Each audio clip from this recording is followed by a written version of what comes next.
It would have seemed unbelievable in 1990, when there were 2,245 killings in New York City, but as of this week there have been just 285 in the city this year, the lowest since reliable records have been kept.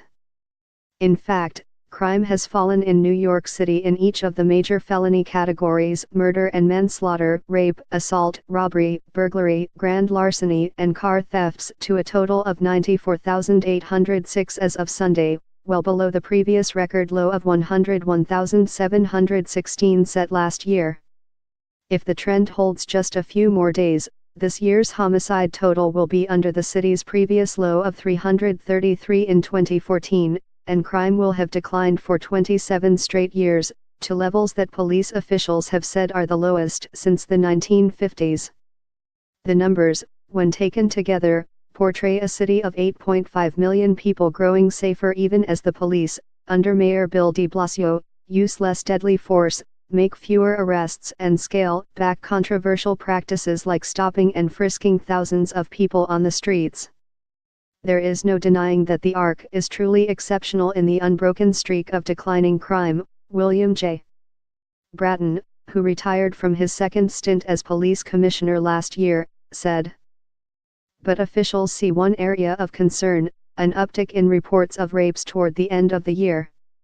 The increase, which officials said included a higher than normal number of attacks that occurred more than 1 year ago, coincided with the publication of accusations against powerful men like Harvey Weinstein, which gave rise to the Me Too movement encouraging victims to come forward.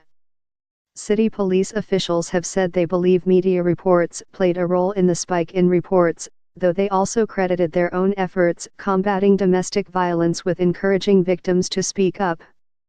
And while rapes were down from last year by 1 to 1,417, misdemeanor sex crimes, a catch-all for various types of misconduct that includes groping, ticked up 9.3% to 3,585 so far. The lower homicide numbers are still preliminary. Tuesday was the last day for which they were available, but they jibe with large drops in killings in major cities like Chicago and Detroit, while contrasting with sizable increases in killings in smaller cities like Charlotte and Baltimore. The city today is a far cry from what it was when Mr. Bratton arrived in 1990 to become the head of the then separate transit police.